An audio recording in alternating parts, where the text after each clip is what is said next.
What is the job of a United States attorney? There are 80 of them in the United States. They represent the Department of Justice in every state of the Union. There are several in my state. It's one of the most important jobs when it comes to law enforcement, one of the most important jobs when it comes to the administration of justice.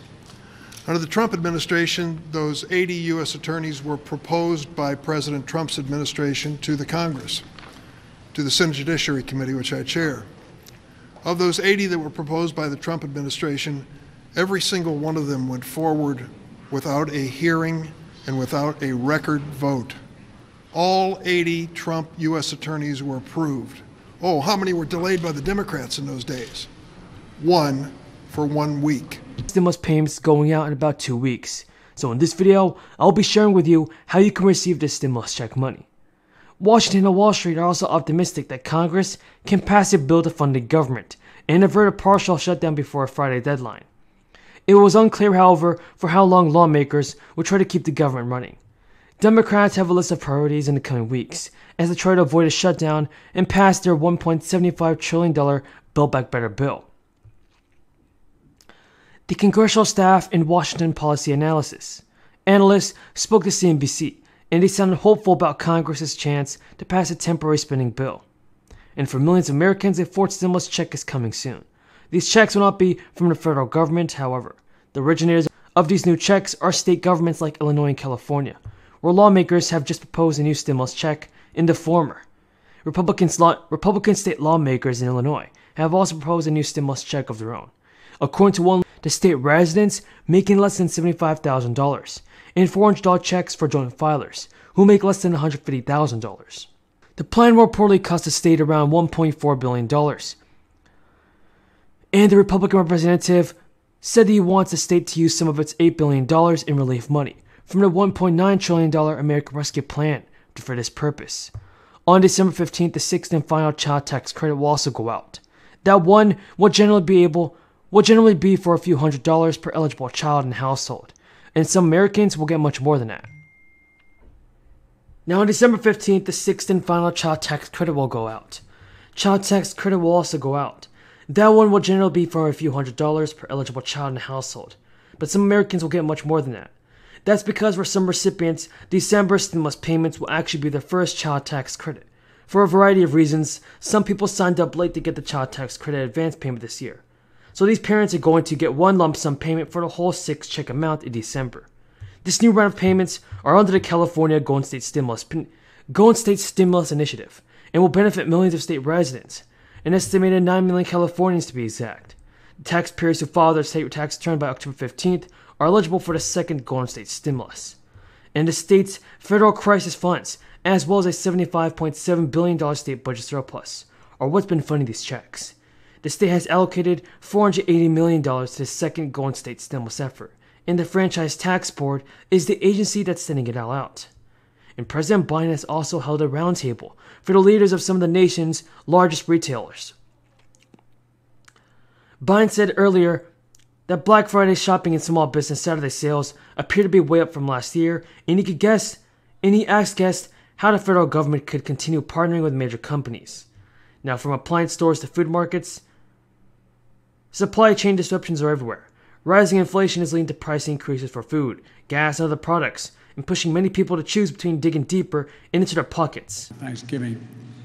And it would not be possible, this is not hyperbole, without the Minnesota congressional delegation. Senator Amy Klobuchar is a leader in many issues.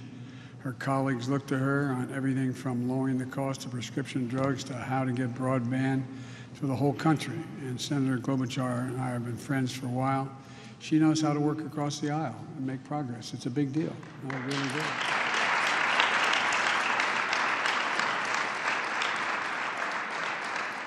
And not only do her colleagues call for advice, her president calls her for advice. And you know that's true. And Senator Tina Smith, she's also led on making sure that Minnesotans and all Americans get access to high-speed internet.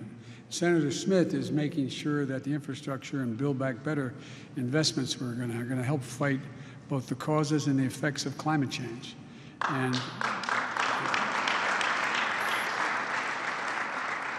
And Representative Angie Craig, who I'm going to get to ride home with. She's going to get an Air Force One when going back, spend a little time with her. She had a better means of transportation getting out here. I don't know what it was, but all kidding aside, we've worked, she's worked in infrastructure law. She constantly reminds us that it's places like Dakota County, and it's connecting people to jobs and opportunities. And that's why Angie has always been a champion of schools like DCTC and investments in roads and bridges and high-speed internet. And Representative Dean Phillips. Dean, where are you? Dean, from the very beginning, Dean has led getting bipartisan support to get this deal done.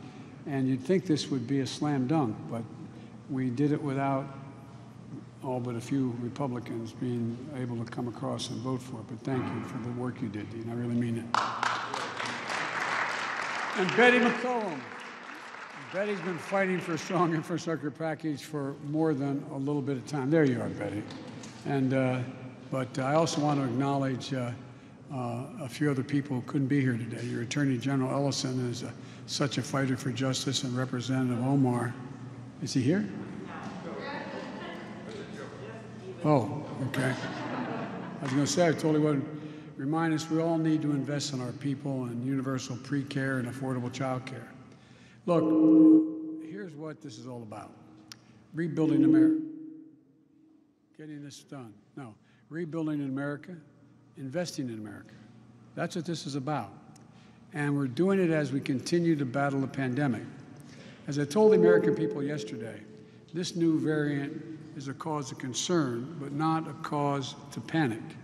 On Thursday, I'll put forward a detailed strategy outlining how we're going to fight this COVID this winter, not with shutdowns and lockdowns, but with more widespread vaccination, boosters, testing, and much more. In the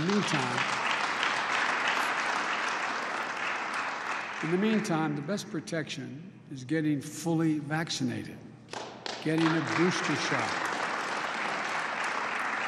I urge all Americans who haven't yet to get that done. Get it done today. We're going to keep fighting through this with every tool we have. And we're, as we did with the original virus and with the Delta virus variant. And we're also going to keep our historic economic growth moving. One of the ways we're going to do that is with the bipartisan infrastructure law that we signed into law 2 weeks ago. Over the next several weeks, I'm going to be traveling all over the country. And so will Vice President Harris and my cabinet and folks throughout our administration to show how these investments are going to change your lives, change lives for the better. Because we know that we can't just build back to what it was